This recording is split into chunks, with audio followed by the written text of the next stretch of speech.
Boa noite a todos. Já é noite. Para mim é uma satisfação muito grande estar aqui. Agradeço o convite e de antemão já faço o meu reconhecimento, o meu elogio ao ENTEC, ao evento. A gente de vez em quando participa, tem essas chances de participar de eventos dessa natureza e eu estou vendo aqui como está fervilhando a informação e a busca por tecnologia, por conhecimento, e isso acho que é o que mais interessa dentro de um evento desses. Eu vou tentar fazer uma pequena contribuição, falando de, no convite, na programação, fala precisão na agricultura, e eu forcei um pouco para ficar no jargão que a gente milita o dia inteiro, que é a agricultura de precisão. Mas eu volto a falar do inverso até o fim da nossa conversa. Eu conversei com algumas pessoas aqui fora, alguns conhecidos, e tentei captar mais ou menos em que ponto está o assunto aqui na região. Nada do que eu vou falar é novo, todos vocês já ouviram falar, mas eu vou provocá-los para a gente discutir um pouquinho mais um tema que é palpitante e que é por isso que vocês esperaram até agora para ouvir. O que é a agricultura de precisão? Esse jargão, essas palavras que foram pela primeira vez veiculadas e utilizadas lá no final dos anos 1980 lá fora, nos países lá do hemisfério norte. Aqui no Brasil, pela primeira vez em 1995, 96, a primeira vez que se viu um banner com a palavra agricultura de precisão no Brasil, lá por 95, 96. O que é? A base dessa história é: nós fazemos agricultura pela média.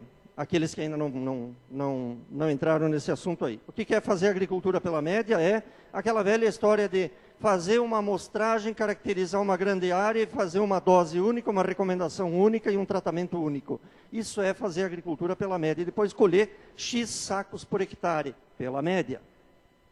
Tá? A agricultura de precisão veio aí para dar uma chacoalhada na nossa cabeça e dizer: as lavouras não são uniformes. Tá? E se as lavouras não são uniformes, aquilo que nós fazemos, pela média, no mínimo está errado. Em alguns lugares a gente está errando para mais, em outros lugares a gente está errando para menos. A gente sempre fez isso porque não tinha ferramenta suficiente para entrar nesse mundo aí. O que aconteceu na virada dos anos 80 para os anos 90 que impactou o surgimento dessa história? 1989, 1990, o que aconteceu no mundo de importante sobre esse assunto? O surgimento do tal do GPS. O tal do GPS surgiu, e nós ouvimos falar desse negócio na primeira guerra do Golfo, pelo Jornal Nacional, que os americanos estavam fazendo bombardeio de precisão cirúrgica, jogando míssil teleguiado em cima de alvo, com altíssima precisão. Que raio era isso? Era o tal do GPS, foi a primeira vez que a gente ouviu falar dessa coisa. Logo depois alguém pegou e trouxe também para a agricultura e para várias outras aplicações. E na agricultura a gente percebeu, puxa vida, com esse troço aqui a gente faz milagre. Por quê? Porque a gente sabe onde está pegando alguma coisa, a gente sabe como voltar para aquele lugar, e aí surgiram as práticas, as técnicas que hoje nós estamos difundindo por aí e chamando de agricultura de precisão. As lavouras nunca são uniformes. Esse que é o problema. E pode pegar 2 pés de alface no fundo do quintal, não vai ser, o canteirinho não é uniforme. A questão está não no fato de eu não enxergar que a lavoura não é uniforme, ou não admitir que a lavoura não é uniforme. A questão é muito mais profunda e nós vamos ter que conversar um pouquinho. Pegar esse típico talhãozinho de milho pequeno e humilde, que não se compara aos de vocês, porque esse aí tem uns 20 e poucos hectares. Mas em 20 e poucos hectares, eu estou enxergando milho produzindo 2 toneladas lá no vermelho, e milho produzindo 6, 7 toneladas lá no verde, espaçado aqui de uns 500 metros, mesma variedade, mesmo dia de plantio, mesmo dia de colheita, como é que pode a gente se contentar com esse tipo de realidade? Como é que pode eu tratar isso aqui igual a isso aqui? Esse é o puxão de orelha que esse fato nos apresenta. Então, mais um desafio para vocês, para nós, como é que eu lido com essa coisa aí? Então a gente tem que aprender agora a, primeiro, medir esse troço aí. Segundo, entender por que isso aí acontece. Terceiro, como tirar proveito disso aí. Nunca pensem, e isso tem sido uma verdade, uma inverdade circulada por aí, nunca pensem em uniformizar uma lavoura. Uniformizar na produtividade. Né? Não é uma estratégia racional, não é uma coisa bem pensada, uniformizar a produtividade de uma lavoura. Porque tem fatores aí que estão fora do controle da gente. Se tu te meter a uniformizar isso aí, tu vai à falência. Tu tem que aprender a tirar proveito da desuniformidade. Tirar proveito da desuniformidade significa remanejar fertilizante, colocar mais onde está produzindo mais, menos onde está produzindo menos, no mínimo. Tá? E aí vem então os desdobramentos todos da tal da agricultura de precisão. Que eu vou resumir dizendo que a agricultura de precisão é gerenciar as lavouras considerando que elas não são uniformes, levando em consideração a variabilidade espacial. Uma definição bem simples. Vocês percebem que eu aqui não coloquei piloto automático, não coloquei barra de luz, não coloquei controle de seção de barra, não coloquei um monte de coisas que vêm de carona. Eu estou falando da essência. A essência é como encarar aquilo que o Dirceu, grande parte daquilo que o Dirceu abordou, só que usando alguma técnica para fazer funcionar. Né? Ou seja, se eu tenho desuniformidade, como tratar essa desuniformidade e tentar tirar proveito dela, sempre que ela for relevante. O que eu quero dizer com isso? Onde é que nós estamos atacando? Nós estamos atacando a fertilidade do solo. Tem desuniformidade? Tem. Mas tu olhou quanto desuniforme? Quais os níveis, os valores mais altos, quais os valores mais baixos? Vale a pena mexer no negócio? Então, esse tirar proveito da desuniformidade, nós vamos tratar da estratégia mais simples, que é aquela que mais está andando pelo mercado aí. Quais são as estratégias que nós temos hoje? E eu já pintei ela de vermelho porque foi o título que me foi sugerido, que me foi solicitado. Abordar o aspecto da redução de custo com base na aplicação de insumos em taxa variável. Beleza, então vamos conversar um pouquinho sobre isso aqui. Uma das minhas estratégias pode ser essa aí. Eu quero reduzir o consumo de insumo. Posso? Tem jeito. Tá? Mas, e se eu quiser usar uma outra estratégia gerencial, que é aumentar a produtividade, eu vou usar o mesmo procedimento? De jeito nenhum. De jeito nenhum. Quem está usando essa estratégia aqui? Opa, a maioria de vocês, depois que o adubo aumentou, em 2006, aí todo mundo correu atrás da amostragem de solo em grade. Tá? Para tentar diminuir o uso de insumo. Beleza, então dá para fazer? Dá. Agora, essa estratégia aqui, ela é alinhada com essa aqui? Não obrigatoriamente. Tá? Se eu quero tratar de aumentar a produtividade, muito provavelmente eu vou ter que trabalhar com alguns adicionais. Tem ainda outras estratégias, melhorar e aumentar a sustentabilidade do sistema e melhorar a qualidade do produto. Eu posso trabalhar só para melhorar a qualidade do produto. Os gringos fazem isso no trigo, colocar mais nitrogênio onde o trigo ainda consegue absorver mais para aumentar o teor de proteína do trigo e vender ele no mercado com valor maior. O Brasil ainda nem usa mercado baseado no teor de proteína do trigo, mas eles fazem toda uma estratégia tecnológica para aumentar o teor de proteína no trigo baseado simplesmente em colocar mais ureia onde o trigo ainda pode aumentar o teor de proteína.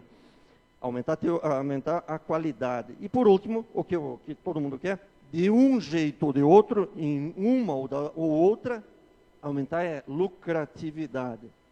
Ok. O que nós estamos fazendo hoje aqui no Brasil, em termos de agricultura de precisão? Nós estamos fazendo gerenciamento da aplicação de calcário, fósforo, potássio e gesso com base em amostragem de solo em grade.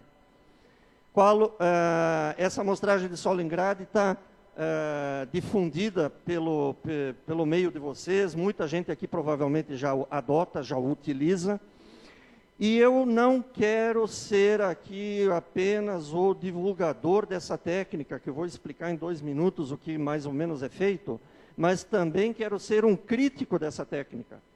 Por que um crítico? Porque nós todos temos que estar cientes de que ao fazer isso aí, nós estamos olhando apenas para o solo. Por que eu falo isso? Porque isso aqui é muito fácil de ser feito. Você fecha um negócio com o consultor, em 15 dias ele te amostra o solo e te produz um mapa, e em 20 dias tu está com a calcareadora pronta para fazer a aplicação de calcário em taxa variável. É muito rápido, a resposta é imediata em termos de saber quanto vai gastar a menos, né? Vai economizar calcário? Vai, depois nós vamos tentar conversar um pouco por quê, onde, como vai economizar, mas tu está olhando apenas o solo. E eu sou muito preocupado com isso nos nossos treinamentos que a gente oferece lá na Exalc. Por quê? Porque o cara que se acomoda nisso aqui, eu não estou dizendo que não deve fazer, só que não estou querendo dizer para vocês, olha, subiu o primeiro degrau, não pensa que tu chegou no topo da montanha. Porque se tu utilizar apenas isso aqui, na próxima amostragem, ou daqui 2 ou 3 amostragens, tu vai esperar o mesmo resultado, o mesmo impacto, e aí não tem mais impacto. Porque tu já uniformizou o solo. Eu disse antes para vocês, cuidado com a estratégia de uniformizar a produtividade, que ela não é viável. Mas uniformizar V% do solo é óbvio. Quando tu faz a amostragem, tu quer uniformizar V%, quer uniformizar o teor de fósforo. E é para isso que tu vai botar a taxa variável, para uniformizar. Ele vai voltar ao normal, à origem, lá atrás, vai desuniformizar. Então, tu tem que voltar a mostrar, tem que voltar a aplicar. Mas tu não espera que o teu impacto seja continuar economizando, porque se tu continua economizando, vai chegar o dia que tu não vai aplicar mais nada. Tá?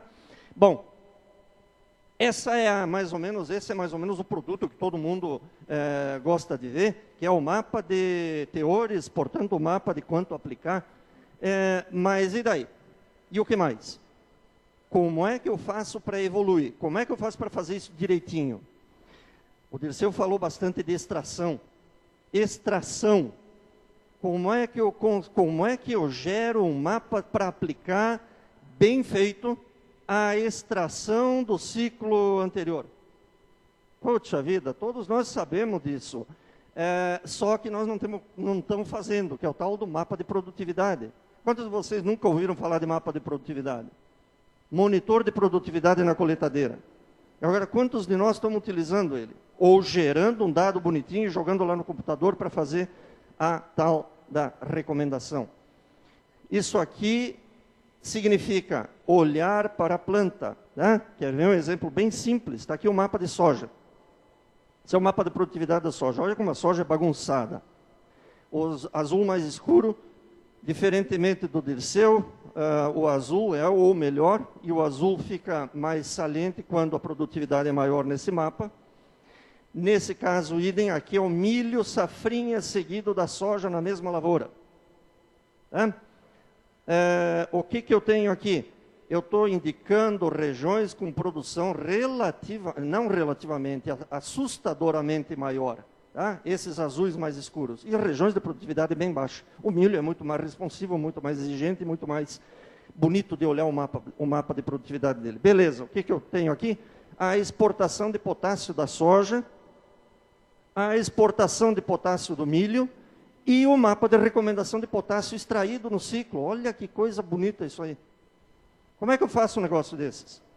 Simplesmente bota o teu monitor de produtividade a funcionar.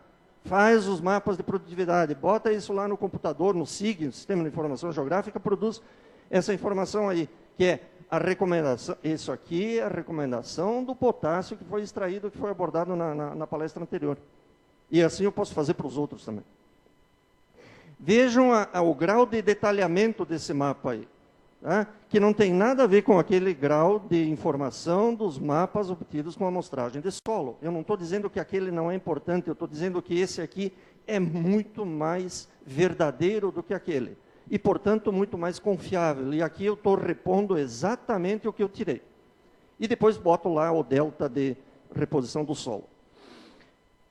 Quando a gente investe um pouquinho em mapa de produtividade, e eu bato em cima desse assunto, mapa de produtividade, desde 1900 e pedrinha, porque faz muito tempo que a gente trabalha em cima deles, e a gente considera ele como a informação mais importante. Lá no passado a gente falava de mapa de produtividade e não sabia dizer para que ia usar. Né? Eu estou tentando dizer para vocês, isso aqui é a utilização imediata. E se eu tenho os mapas de produtividade, eu posso fazer relações entre causa e efeito. Quem é a causa? Quem é o efeito? O efeito é a produtividade. Quem são as causas das manchas de produtividade? Não sabemos. Na maioria dos casos, a gente não sabe explicar um mapa de variação. Um mapa de produtividade de uma lavoura, na maioria das vezes, a gente não sabe explicar as causas. E se a gente não sabe explicar as causas, nós estamos falhando, dando chute na hora de fazer as intervenções.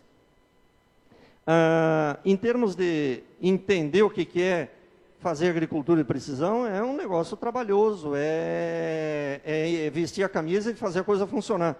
Vestir a camisa e fazer a coisa funcionar significa ficar coletando dado, analisar bem esses dados, ou eu, ou meu filho, ou alguém, ou um consultor, alguém vai ter que analisar esses dados, extrair dos dados informação, fazer de dado virar informação, informação virar diagnóstico, diagnóstico virar recomendação, recomendação virar atuação, ir lá no campo e dizer, aqui eu vou botar tanto, lá eu vou botar menos, ou lá eu vou botar mais. Tá? E esse processo aí vai se repetir todo o ciclo. Isso aí dá trabalho, isso aí é um novo paradigma, porque a gente tem que ter gente preparada, e esse é um dos gargalos, nós não temos gente preparada para isso. Nem lá em casa, nem no mercado suficiente para fazer essa coisa funcionar hoje. As práticas, aí bem rápido. Todos vocês já devem ter visto, e muitos de vocês estão comprando, outros estão executando, amostragem de solo, que eu fico abismado, porque a gente está todo dia vivendo isso e vê que o mercado exige que a amostragem seja feita com quadriciclo, como se fosse o quadriciclo que faz o milagre.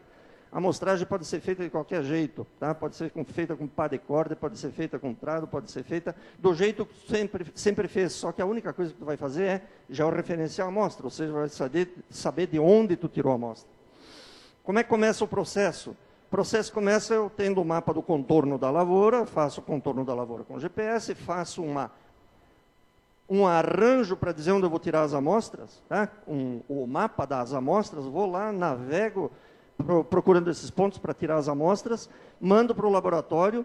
Normalmente o que vigora no mercado é essa amostragem por ponto, ou seja, do ponto eu vou tirar umas subamostras, 7, 8, 10, 12 subamostras para fazer uma amostra composta, botar no saquinho e mandar para o laboratório, para representar o valor, os teores naquele ponto, no outro ponto, no outro, para depois, via computador, tentar estimar os valores onde eu não amostrei, que é o que a gente chama de interpolação, para fazer o mapa.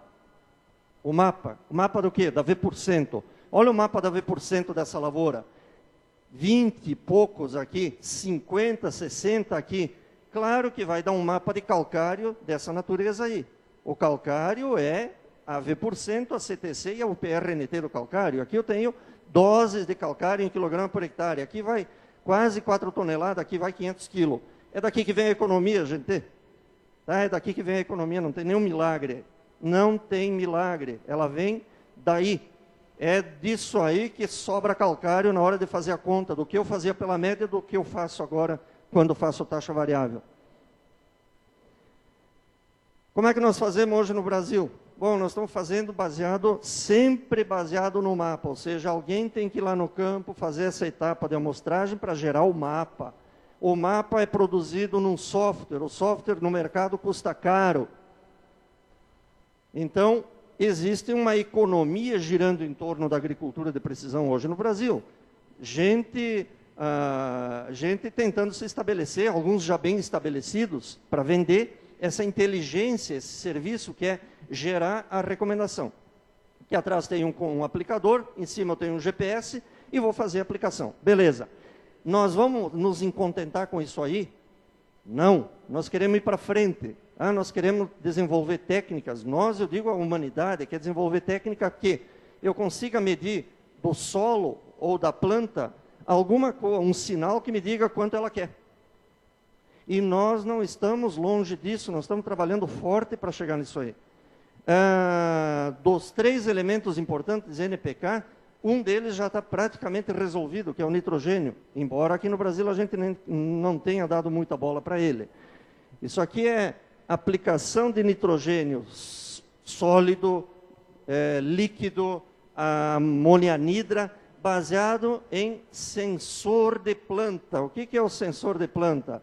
É um sensorzinho que está jogando uma luz num comprimento de onda definido em cima da planta. A planta está refletindo aquela luz para o sensor e ele está dizendo para a máquina, aplica mais, aplica menos, porque a planta responde naqueles 2 comprimentos de onda, que é no vermelho e no infravermelho próximo, ela responde e tem uma relação muito forte com a produção de massa. Eu estou produzindo massa, eu preciso de mais nitrogênio.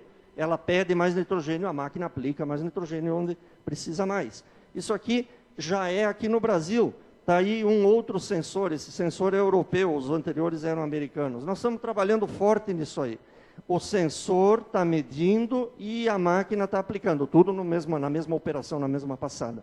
Nitrogênio, manejo de nitrogênio altamente sofisticado, pode-se dizer, para tentar colocar a dose certa no momento que eu estou escaneando a lavoura, que eu estou passando por cima da lavoura.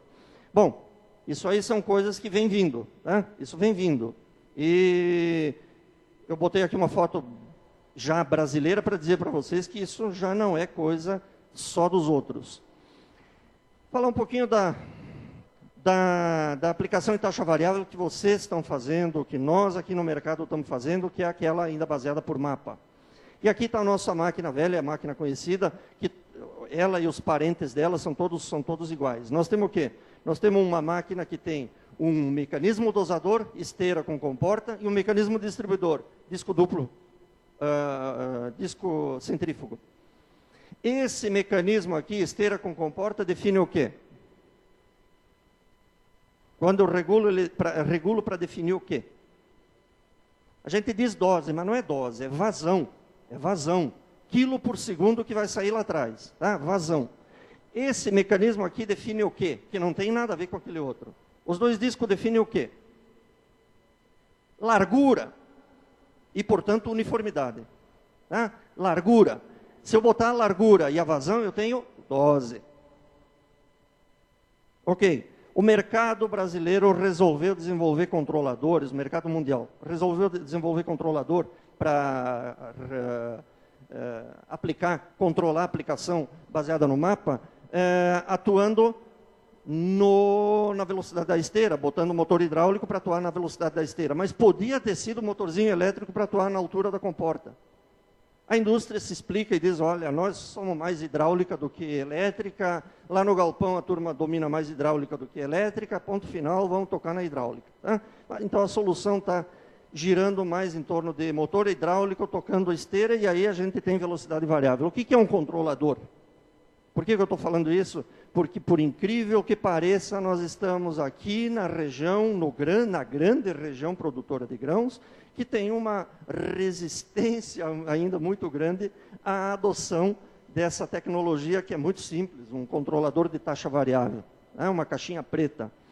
Essa caixinha preta, que é uma CPU, um processadorzinho, que tem uma entrada para mim enfiar o mapa. O que é o mapa?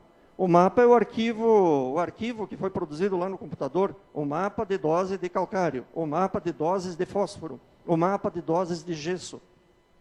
Eu enfio lá com pendrive ou com cartão de memória um arquivo TXT. O que é o arquivo? O que é o mapa, na verdade? Hein? O que é o mapa, na verdade? É um arquivo que tem latitude, longitude, dose. latitude, longitude, dose. Latitude, longitude, dose. E o GPS vai dizer onde eu estou. Portanto, ele vai dizer, vai sair um sinal para o atuador. Quem é o atuador? É a válvula que manda óleo para o motor hidráulico. A válvula que manda óleo para o motor hidráulico vai dizer para o motor hidráulico, anda mais ou anda menos. E o motor hidráulico vai tocar a esteira, anda mais, anda menos, vai botar mais calcário, menos calcário. Gente, isso aí está custando, os mais baratos do mercado estão custando $7.000 por aí. Né? Isso aí te libera de todo o compromisso de deixar na mão do operador a incumbência de fazer regulagem de máquina, porque a partir daí a regulagem da máquina é toda automatizada. Naquele arquivo que tu tá enfiando lá, está toda a regulagem da máquina, programada. Por que eu insisto nisso? Porque tem muita gente que ainda usa essa prática aqui. Faz um tremendo de um trabalho para produzir o mapa e depois quer aplicar sem controlador. O que ele faz? Ele simplifica o mapa e começa a desenhar zonas de aplicação, uns troços bem primitivos. Ou seja, eu gastei um baita dinheiro para produzir esse negócio aí, agora eu vou aplicar esse negócio aqui. Vai lá no campo e demarca as manchas, os vértices e sai fazendo dose fixa dentro, subtalhões dentro do talhão, fazendo manobra dentro da lavoura, fazendo aquelas escarcel, tá? Que é isso aqui. Para vocês entenderem, eu vou pegar o mapa de antes. Vamos supor que eu pego o trator, com aplicação plena, com controlador, eu pego o trator de lá de cima, aqui embaixo. O que eu vou ter? Eu vou ter essas doses aí. Ele está saindo daqui no amarelo, está andando, e a dose está variando. Ah, mas espera aí, o amarelo não é uma dose só? Não, o amarelo é uma faixa de doses de 600 a 1.300 kg por hectare, e varia de 20 em 20 metros. No mapa que eu fiz, varia de 20 em 20 metros. E o controlador se vira para trocar a dose. Beleza. Quando chegar aqui no verde escuro, vai bastante calcário. Quando chegar aqui, vai bastante calcário. Quando chegar aqui no vermelho, vai pouquíssimo calcário. Beleza. Se eu desenhar essas aplicações aí como se eu não quero botar um controlador, o que eu tenho? Repetindo, tem isso aqui. Eu gastei uma dinheirama braba para fazer aquele mapa lá, o mapa do azul, e estou aplicando o vermelho. Eu insisto nisso porque eu considero isso uma falha momentânea, que daqui 5 anos talvez não exista mais razão para ficar mostrando esse slide aí.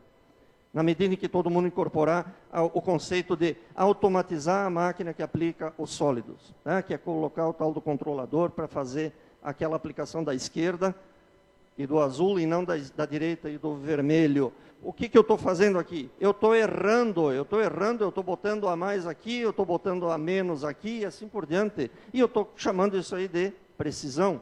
É uma precisão pela metade. Vamos lá. Um outro gargalo da tal da aplicação em taxa variável, que os fabricantes de formulados sabem, nós não estamos falando nenhuma besteira, e vocês também sabem. É compatível botar taxa variável de adubo formulado na lavoura? Tem nexo? Não. Mas nós temos fabricante de máquina insistindo em botar taxa variável na adubadora com uma caixa só. Tá? Isso aqui é o mapa de aplicação baseado no... Isso aqui é o fósforo, isso aqui é o potássio. E a gente teve que fazer porque em 2001 não existia nenhum controlador no Brasil. E nós tivemos... existia esse controlador que a gente teve que fazer tudo meio artesanal. Ok. Quando eu apliquei fósforo em taxa variável, via formulado, o potássio que foi de carona, o que aconteceu com o potássio?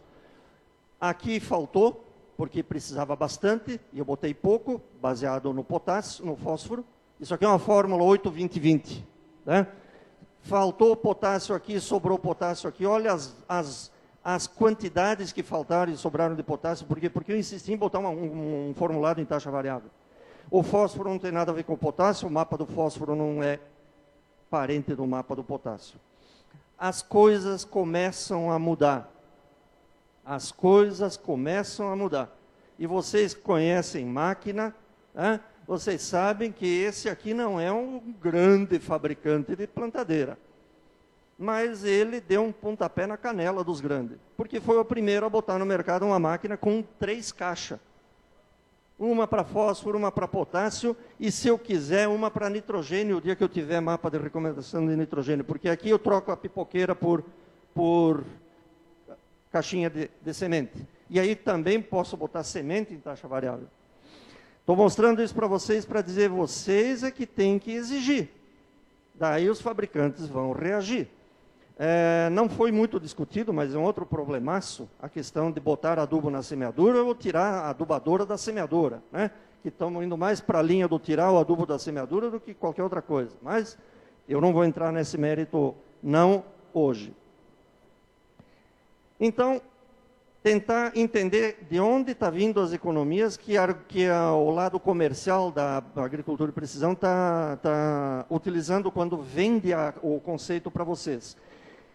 A redução está vindo da aplicação variada, georreferenciada, daqueles mapas lá onde eu ia botar 2 toneladas por hectare, mas tem lugar que vai só 600, mas tem lugar que vai 3.500. Como é que não vai dar um pelo outro?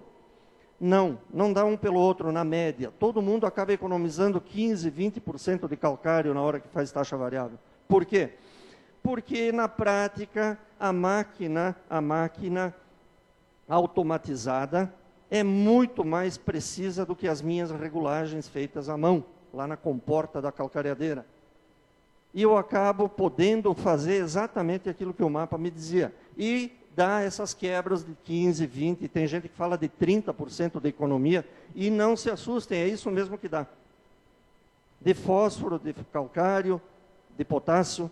Por quê? Porque ao automatizar, eu estou tirando a incumbência do operador de fazer a regulagem, e ela está copiando fielmente aquilo que foi recomendado, e vai dar menos. Né? Quando eu tenho aquelas doses nulas ou bem baixas, eu nunca ia fazer isso, quando eu fazia taxa variável. Ou se eu fosse fazer com regulagem manual, eu nunca ia botar pouco calcário, 500 quilos. Por quê? Porque está na minha cabeça que menos que 2.000 quilos, menos que 1.500, eu nunca passo a máquina no campo. E, logicamente, das regulagens, que eu já falei. Bom, falar rapidamente daquilo que estava no título da palestra, que, na verdade, eu inverti. Qual a diferença entre agricultura e precisão na agricultura? Bom, eu defini agricultura de precisão, segundo as nossas palavras, que é gerenciar as lavouras considerando que elas não são uniformes. E daí vem todo aquele bando de desdobramentos, estratégias que a gente resumidamente conversou aqui. E o que é precisão na agricultura? Puxa vida, é um degrau bem mais alto. É um degrau bem mais alto. E daí eu bato na porta das tecnologias para usar tecnologias para fazer operações com mais precisão. Eu vou pegar apenas 2 exemplos, só para explicar o nosso entendimento dessa história toda. O Odisseu me provocou para falar de velocidade de semeadura, a precisão do mecanismo dosador. Eu vou deixar de lado, vou pegar só 2 exemplos. Eu vou pegar esse aqui que é escandaloso. Qual é a largura de um aplicador a lanço? Antes nós falamos, né? Os 2 discos definem a largura. Qual é a largura hoje aplicando potássio? Qual é a largura amanhã aplicando calcário? O fabricante tem uma tabelinha. Tu já checou aquela tabelinha alguma vez? O que tem acontecido? As lavouras verde e amarelo, aplicando ureia. Aplicando ureia, tentando fazer a largura da adubadora, encaixar com a largura do pulverizador para não fazer 2 rastros. Esse aqui é o verde e amarelo do Paraná, e esse aqui é próximo de vocês. Esse aqui é potássio na soja. A largura da máquina tentando fazer ela encaixar com a largura do pulverizador. Tu esqueceu que tu alargou o pulverizador e a máquina não consegue mais alargar. Tu comprou um pulverizador maior e esqueceu de trocar a adubadora. Qual é a largura de uma adubadora a lanço? Essa pergunta todo mundo tem que fazer no primeiro dia no último dia antes de, no máximo no último dia antes de começar a operação. Não tem jeito, tu tem que testar. Não é difícil. Não é difícil. Empresários do porte de vocês não podem prescindir de uma coisinha tão elementar como essa. Então, dizer, putz, irmão, onde é que eu acho essas caixas? Esquece as caixas, pega a caixa de papelão, caixa de supermercado, caixa de camisa, qualquer coisa, meia lata de óleo cortada, tá? Tem que fazer isso aqui. Ou seja, passar a máquina em cima de um conjunto de coletor e daí tentar desenhar o perfil de deposição da máquina, que é esse troço aqui. Aqui está os vazios do pneu da máquina. Depois de desenhado isso aqui, eu consigo fazer esse negócio aqui para dizer qual é a largura ideal para a minha máquina, para o meu produto. Como é que eu faço isso aqui? Isso aqui é coeficiente de variação, isso aqui é a largura, todas as larguras que eu quiser testar nessa máquina. A partir daqui, o que esse gráfico está me dizendo? Vamos supor que eu aceite, e todo mundo recomenda, um coeficiente de variação, ou seja, uma desuniformidade transversal do meu calcário ou do meu potássio na soja, de 15%. Coeficiente de variação, desuniformidade de 15%. Então eu venho aqui no 15%, qual é a máxima largura dessa máquina para 15% de CV? É essa aqui, 22 metros, 22 e pouco. Essa é a largura dessa máquina para esse produto aí. Quanto tempo eu gasto para fazer um negócio desses aí?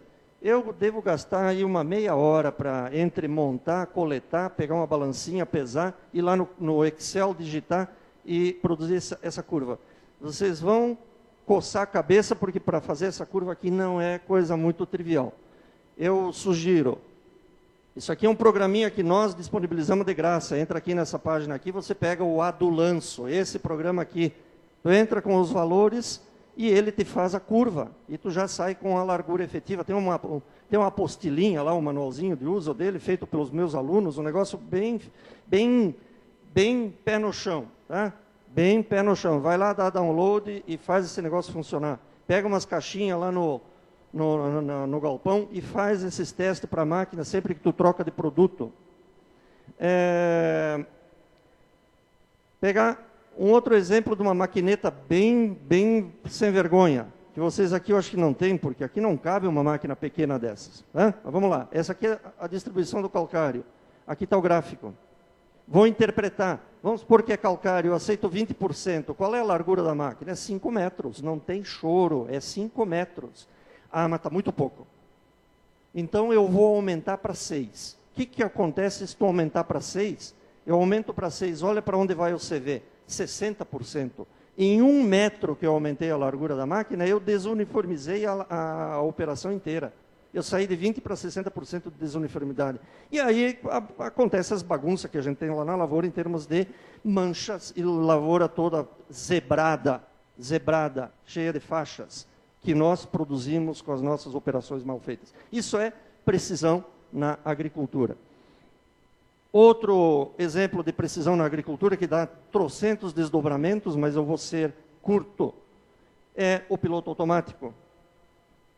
O piloto automático é agricultura de precisão ou é precisão na agricultura? Puxa vida, eu não vou gastar 2 palavras para discutir filosofia aqui. Né? O vendedor diz que é agricultura de precisão, porque é moda. Eu digo, é precisão na agricultura, ou seja, é mais do que agricultura de precisão. Mas vamos discutir rapidamente por quê? Porque eu conversei aqui e vejo que está todo mundo coçando o bolso para comprar piloto automático. É uma tremenda de uma ferramenta para precisão na agricultura. Então, eu vou tentar exercitar rapidamente algumas coisas do que a gente enxerga sobre piloto automático, que é um negócio que está bombando por aí. Antes disso, deixa eu fazer um comentário negativo, ou seja, um comentário que deixa a gente um pouco encucada. Para quem é que foi desenvolvido o piloto automático? Sob encomenda. Foi desenvolvido para o agricultor norte-americano e europeu. Aquele cara que faz agricultura familiar aos moldes deles, que é ele que opera o trator, é ele que colhe, né? E a mulher dele que dirige o caminhão na hora da colheita. E ponto final. São eles dois que tocam a fazenda. Ele quer conforto. Ele pode pagar. Ele encomendou, a indústria fez. Piloto automático. É uma maravilha. O cara passa o dia dentro da cabine, fazendo o que ele gosta de fazer, mas ao mesmo tempo ele está na internet, ele está no celular, ele está fazendo planejamento, ele está fazendo contabilidade e não está comprometendo a operação. Esse é o cliente original do piloto automático. Esse é o cara que está operando os tratores que vocês estão botando piloto automático? Não. No Brasil, o mercado é outro. E vai explicar isso para os vendedores, principalmente os vendedores das transnacionais. Tá? Mas, deixando esse comentário de lado, vamos achar os benefícios que nos cabem aqui. Então, vamos lá. Aqui vem o grande discurso que o Dirceu tocou durante uns bons minutos da palestra dele. Controle de tráfego. Como é que faz controle de tráfego no Brasil, no Centro-Oeste, que é o lugar onde nós temos tudo para fazer? Tu não faz sem ter uma repetibilidade, ou seja, alguém que te diga, ó, passa sempre aqui. Então, tu vai plantar com o piloto automático e depois vai colher com o piloto automático na coletadeira e depois vai voltar com o piloto automático no ano seguinte no mesmo rastro. Isso é controle de tráfego. Vai fazer isso a olho.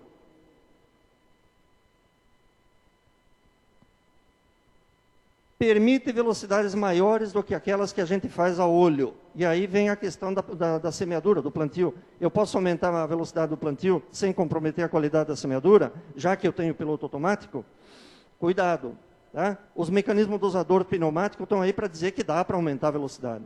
Tá? Dá para te fazer, se tu vai lá pela orientação do monitor, do folheto, e do fabricante e dos testes que a gente faz por aí afora, sabe que o mecanismo dosador pneumático para semear milho dá para semear 9 km por hora, 10 km por hora, e ele não falha.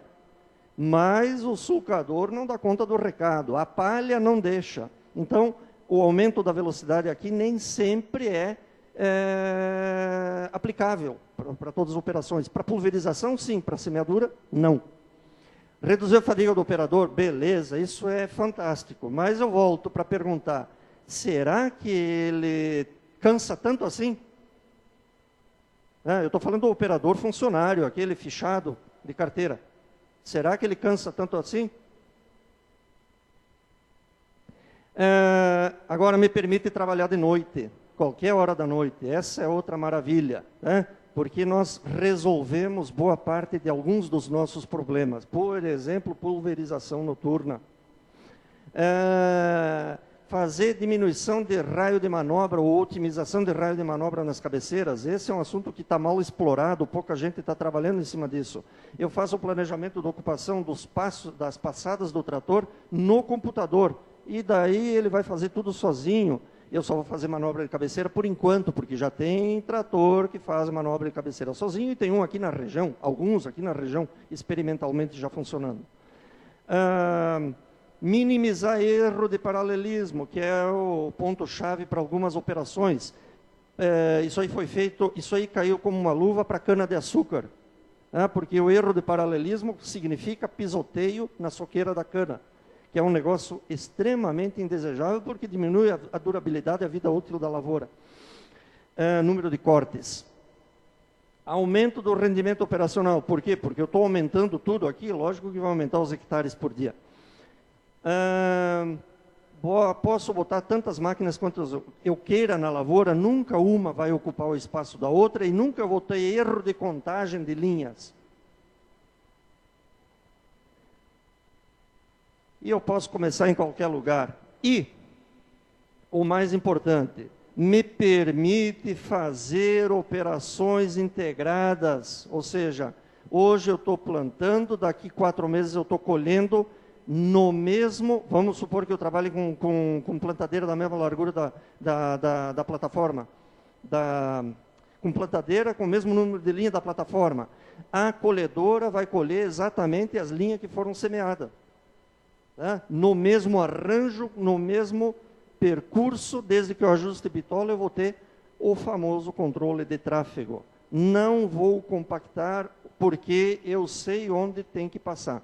Os caras da cana estão se divertindo com isso aqui. Por quê? Porque eu planto sulcando, gravo os percursos do sulco, a colhedora de cana vai entrar 1 ano depois e sabe exatamente onde tinha cana, onde tem cana. 1 ano, 2 anos, 3 anos, 5 anos, 6 anos depois, e os cortes estão aumentando, a vida da lavoura está aumentando, porque não tem mais pisoteio, tem controle de tráfego. A colhedora vai cortar sempre a cana no mesmo lugar, porque o percurso foi gravado no dia que eu plantei.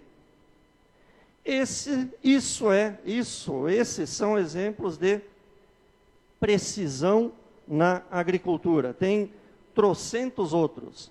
O que eles exigem da gente? Exigem que a gente adote algumas tecnologias um pouco inovadoras. Né? Botar GPS dentro da fazenda, ter computador, começar a mexer com software, começar a aprender coisa nova. Esses são os desafios das tecnologias que estão por aí. Eu não vou fazer apologia das tecnologias, mas vou dizer, elas estão aí para ajudar. Se elas não ajudam, então o mercado não estaria comprando. Né? E a mensagem é, existe uma imensidão de coisas que vem vindo. E a dificuldade que todos vocês têm, assim como nós, que trabalhamos na pesquisa, no ensino, é dar conta das inovações que vem vindo por aí. Chega a ser estressante a gente correr atrás de todas as novidades. Né? Me sinto nas calças de vocês. Por quê? Porque tem que trabalhar para correr atrás, para julgar o que é bom, o que é ruim e para inovar. Se não inovar, sai da competitividade, perde competitividade e fica para trás. Não tem choro, é um negócio como qualquer outro. Tem que inovar. Deixa aí um recado. A gente faz lá as jornadas de agricultura e precisão, tem 2 esse ano. E enquanto isso, eu estava sem internet aqui, em setembro, 27 a 29 de setembro, agora, nós temos o Congresso Brasileiro de Agricultura de Precisão. Alguns de vocês, eu sei que são mais dados a esses eventos mais específicos, estão todos convidados, vai ser em Ribeirão Preto, naquele mesmo endereço que eu coloquei, nesse endereço aqui vocês acham, Congresso Brasileiro de Agricultura de Precisão. Fica aí o convite. E eu agradeço a oportunidade de dar o meu pequeno recado e depois vou ficar à disposição junto.